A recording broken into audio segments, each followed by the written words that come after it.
Let me guess. You starting to go a little crazy. The whole working from home, working remotely, not being productive, global pandemic, finally just starting to get to you a little bit. Me too.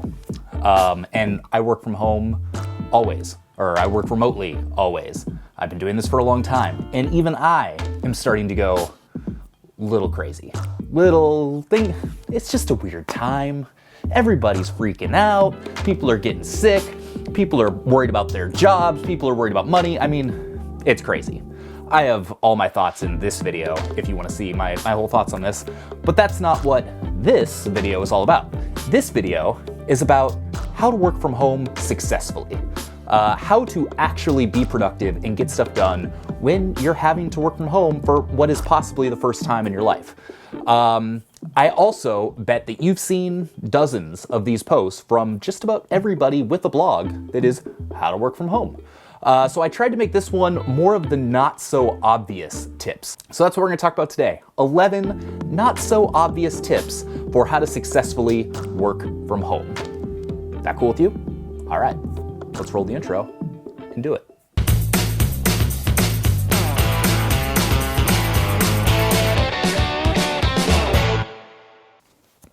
Man, I'm at that point where it's like you start picking up hobbies that you haven't done in years. How do you play this thing again?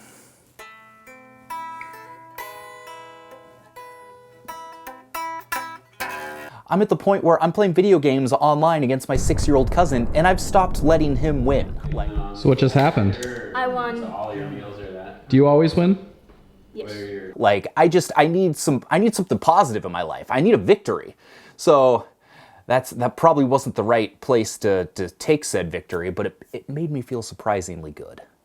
That's not a good thing.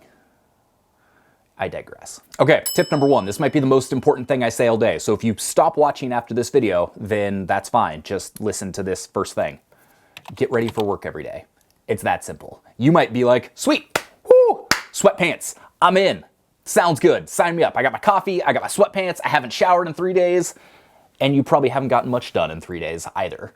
Anytime that I just roll out of bed and try and like sit right down to work, it doesn't work. Like I haven't gotten into that mindset. So more often than not, if I'm struggling, it's because I haven't actually gotten ready for the day. I haven't gone through the morning routine that I might have gone through otherwise in, a normal situation. So I highly encourage you to wake up, shower, brush your teeth, maybe have some coffee, get dressed, nice clothes, do your hair, do your makeup, do all the things, then go to work. Even though, for a few days, it's kind of nice. You can roll to bed in your sweats. You can be lazy. You can feel like a slob. I promise you, you will be much more successful if you actually get ready for work. Not only will you be more successful, you're going to feel better and be happier as well. Okay, second thing you need to do if you want to be successful working from home, you need to learn how to turn on what I call work mode. It's like, it really is like flipping a switch. How do you go from, I'm just chilling at my house to I'm actually working? Well, I go through a series of steps. There are things that I do that essentially say, okay, cool, we're doing this. We're actually working now. And if I don't do these things, then usually that's when I'm like bouncing around on the internet and screwing around and watching YouTube videos and not actually getting stuff done. But once I go into work mode, it's like, cool, let's do this. So for me, what I do is to get into work mode, I go into my office right over there. I have a cup of coffee. I turn on my lamp. Then I turn on my other lamp. Then I light a candle. Then I turn on background music. So I use Spotify. I use their focus playlist. I like peaceful piano. I like lo-fi beats. It kind of depends on what I'm working on. I like piano when I'm writing, lo-fi beats if I'm just doing anything else. It's all instrumental. But as soon as that music goes on and the candle's lit and I've got my coffee, it's like, all right, work mode. Let's do this. It's a similar thing, if I'm at a coffee shop. Headphones on, music on, coffee. I don't usually have a candle in a coffee shop because that would be weird. But for me, the candle is kind of a thing that helps me make that transition from just hanging out, working. So figure out what that routine is for you. Maybe it all has to do with your morning routine. Maybe once you've had breakfast, once you've worked out, once you've meditated, and you sit down, that's what it is for you. That's when you know you're in work mode. But for me, I need something very deliberate, because even if I'm sitting at my computer, I cannot be in work mode. So if I'm going to tell myself, you got to get stuff done, okay, candle lit, music, coffee, boom, go. So figure out what work mode is for you, get into it. Okay, so third thing, once you're dressed, once you're in work mode, the third thing you need to do is always know what you're doing next. The times when I fall into problems, when I just waste time and I'm not doing anything, and then I feel horrible about it, and then I beat myself up about it, it's when I don't know what I'm supposed to be doing, or when I don't know what I'm going to be doing next. Because at any given time, with 3 different websites now, with the 80 Club, with Location Rebel Academy, with everything I've got going on, there's 100 things I could be doing or should be doing. So figuring out how to prioritize them can be difficult, but taking the time to at least prioritize my day and know what I'm going to be doing on any given day. So if the first thing I'm doing is getting to inbox 0, and I need to know the second thing I'm going to be doing is shooting this video, so that when I finish that first task, I can take 5 minutes, I can chill, I can watch a YouTube video, whatever I want to do, but then I know exactly what I need to do next. The thing that kills most people when they're working from home is they get one thing done, they feel pretty good about it, and then they're like, oh, distraction. There's my bed. There's my video games. There's a book. There's a bottle of wine. Whatever it is, if you know what you're going to do next, you're going to be less likely to succumb to those distractions. So I call it my top 5. Before I close my laptop every day, I create my top 5 for the next day. I've talked about this in previous videos, so I'll link below to cover that strategy in depth. But it essentially makes it so that once I finish that first task, I know what's next. And then what's after that. When I don't have that organization, everything goes to hell. So make sure you always know what you're going to be doing next. Number 4, leverage momentum and build habits.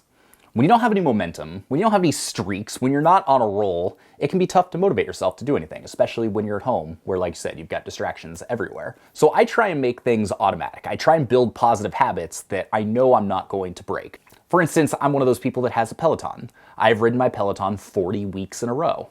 I'm not going to break that streak. No matter what I have to do, I'm going to get that done, as long as I physically have the potential to do it and I'm not traveling or something. I'm on day like 35 of my move streak in Apple Watch, so that helps make sure that I'm getting physical activity. Right now I'm on day 11 of writing at least 1,000 words every day. Once you get to day like 3, well, that's officially a streak, and you don't want to break the streak. So figure out what are the important things you want to do every day, build a habit around it, build momentum so that it becomes automatic. So for me, my fitness things, the Apple Watch and the Peloton are really helpful. For work, the writing goal of 1,000 words is really helpful, because I know that even if I do nothing else, if I get a workout in, I hit my move goal, and I write 1,000 words, that's still a pretty productive day. So figure out what that is for you. And I would also highly recommend you check out the book Atomic Habits by James Clear. It really emphasizes the concept of getting 1% better every day. Recently, I heard a quote that was something to the effect of, every single day, you're either getting a little bit better or you're getting a little bit worse. You're never staying the same. So I'd encourage you to say, what are the habits you can build? How can you build momentum that's going to make you just a little bit better every day? And when you're working at home, it can be really easy to get just a little bit worse every day. And then 2 weeks, 3 weeks, 4 weeks later, you're feeling not great about yourself. And 3 weeks from now, 4 weeks from now, when you're probably still quarantined, I want you to feel good about yourself and good about the work that you're doing and not bad. So start thinking about building some momentum, building some of those positive habits, see what you can do. Is anybody else struggling with their hair? I was supposed to go get a haircut like 3 weeks ago, and I was like 3 weeks past when I should have gotten a haircut. And now like the barber closed and I'm 6 weeks past when I was supposed to, and it's just, things are going crazy here. It's that quarantine chic look we got going on. Ugh. 5. That was 5. This one might be creeping into the obvious territory, but create a dedicated workspace. Preferably someplace where you have a door where you can shut yourself off from everything else and all the other distractions in your house. Like I said, working from home, the biggest killer is the fact everything you have, all of your stuff, everything you like to do, or whatever, it's all there, right there at any given time. You can go curl up in bed.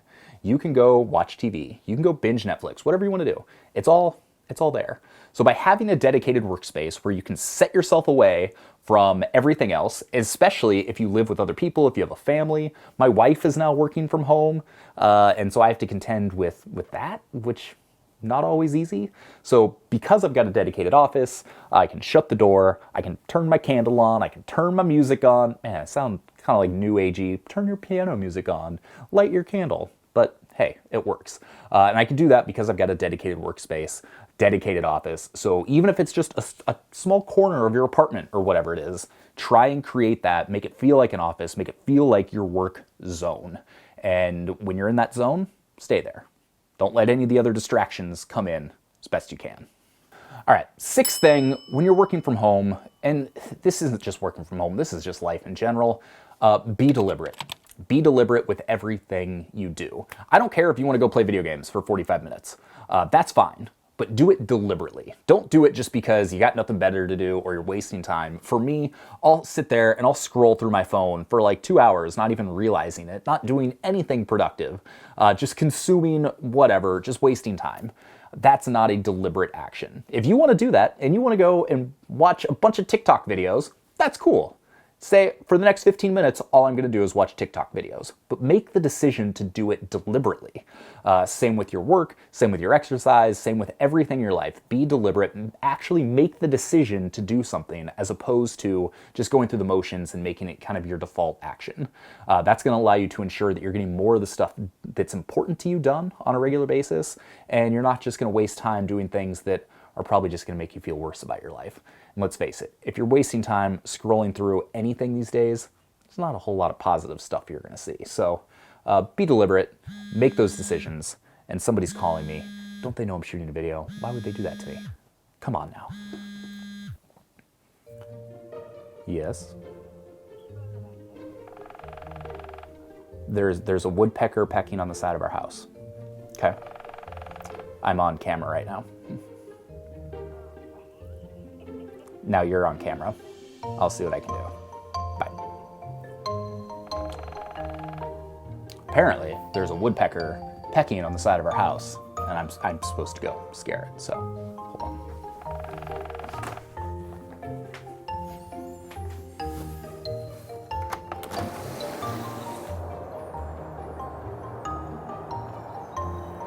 Yeah, there is a woodpecker somewhere out here.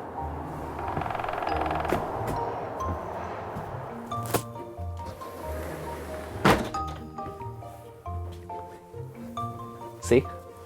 When your wife works from home now, this is the kind of stuff you have to deal with. You're shooting a video and she's calling you to tell you there's a woodpecker pecking on the side of the house. And I have my own space and it's still the distractions. Anyway, moving on. Okay, number 7, I found something really helpful for me is having different categories of work. Because at any given time, sometimes you're gonna be motivated, sometimes you're gonna feel creative, sometimes you're gonna be tired, sometimes you're not gonna wanna do anything. So you should not always be expecting to do your most creative and deepest work whenever you have it scheduled in your calendar, because honestly, you might not feel like it at that time and you might put out crappy work doing it that way. So for me, I have 3 categories of work. Deep work, light work, administrative work. So administrative work, that's obvious. Customer service, emails, the stuff that I can do mindlessly when I'm tired or at the end of the day or don't feel like doing anything else. Light work, that's like, for me, that's like blog posts. That's answering stuff in the forums. It's the stuff that takes a little bit of effort, it takes a little bit of work, but it's stuff that I know pretty well and, have trained myself to do that I can do pretty easily. I don't necessarily have to be totally on top of my game in order to do those things. It might be photo editing and stuff like that. Deep work, that's the stuff that like really requires the most focus, the most organization. I need to be at the top of my game. So if I'm doing marketing funnels, if I'm doing like, really detailed thought pieces or things like that, if I'm doing long-term strategic planning, that's the stuff that really requires intense focus and effort. So usually I'm only going to have 2 to 4 hours of like deep work a day. So I try and do that mid-morning once I've woken up, once I've got some energy. That's usually a really good time for me to do it. And then I'll move into light work and then I'll move into administrative work. That's going to depend on any given day. But if you have those categories, you can kind of say, it's like, okay, every hour I'm going to check in with myself. I'm going to see how I feel. Not feeling like doing that long-term strategy right now, but I feel like I could write a blog post. So we're going to do some light work and then having those categories and organizing your work as such is going to make it a little bit easier. So that's one thing I've found helpful for me when I'm working at home, when there's distractions everywhere, to make it a little bit easier just to say, okay, we don't have to do the deep stuff right now. We're just going to answer some emails and get something done.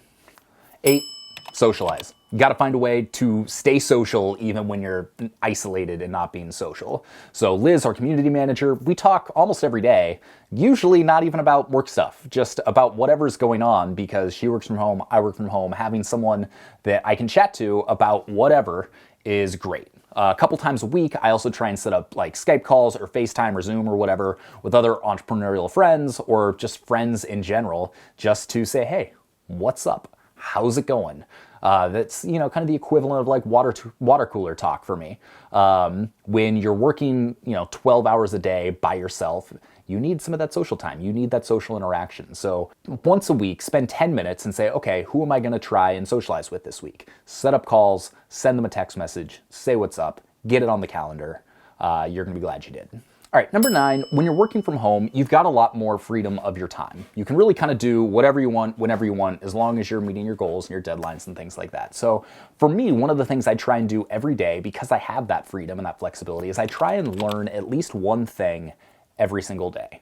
Let's face it, you're not going to be working every single minute of every single day. So what are you going to be doing at those times that are productive and they're meaningful and they're helpful to you when you're not go, go, go, when you're not intensely in the work?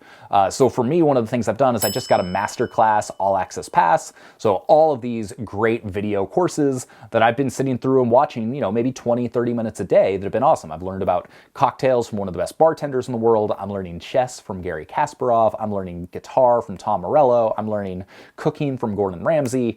And the videos are so well done. It's been great. So whether it's, watching educational YouTube videos, whether it's going through a course like that, whether it's reading a book, just taking the time to learn something that's going to make you a little bit better or a little bit more knowledgeable at the end of the day than you were in the beginning of the day. And because when you're working from home, you have that time. Maybe it's like a lunch and learn. Maybe you watch 2 educational YouTube videos on your lunch break while you're eating. But, even though it feels like a little bit, it doesn't feel like it's not going to have that much of an impact. If you do that every day for a year, you've learned a lot of stuff and you're moving yourself forward. It goes back to that idea of getting a little bit better every day, even when you're at home and you can't get into the normal routine you might like to be in. All right, number 10, give yourself something to look forward to every day. I've talked about in the past how I like to stop working at noon some days and then plan something fun so that I want to get all my work done so that I can go do the fun thing. Because if I don't get the work done, then I tell myself, well, you can't go do that fun thing. So if you're lacking motivation, if you're struggling, have something to look forward to that makes it worth pushing through, getting your stuff done that you can enjoy at the end of the day. Maybe it's binging a new Netflix show. Maybe it's getting, Postmates or delivery from one of your favorite restaurants. Maybe it's opening a nice bottle of wine. Whatever it is for you, figure that out. Schedule, even if it's something small, schedule something fun at the end of the day that you can look forward to that's going to make it worthwhile to get all the work done. And finally, if you've made it this far, thank you. I appreciate you. Don't beat yourself up. Some days are going to be better than others. Some days you're going to have it. Some days you're not. I probably have maybe 2 days a week where I'm like, crushed it. Feel great about my life. I got so much done. This is awesome. And the other 5 days a week, it's various stages of, all right, that was pretty good. I got some stuff done. Could have done better. To, what did I do with my life? I did nothing today, and I feel horrible about it. But you recognize tomorrow's a new day. You don't beat yourself up. When you're at home, when you're by yourself, some of those feelings can be amplified. Sometimes you're literally dancing around the house feeling great, and sometimes you're just like wallowing in self-despair on the couch. That's entrepreneurship. 2, that's working from home. You combine them, it can be tough. Hopefully you have a more steady day job so you don't have to worry about the entrepreneurial angle. You're just trying to work from home and just get through this period of life, which is crazy. Bottom line is, cut yourself some slack. Don't beat yourself up. Tomorrow's a new day.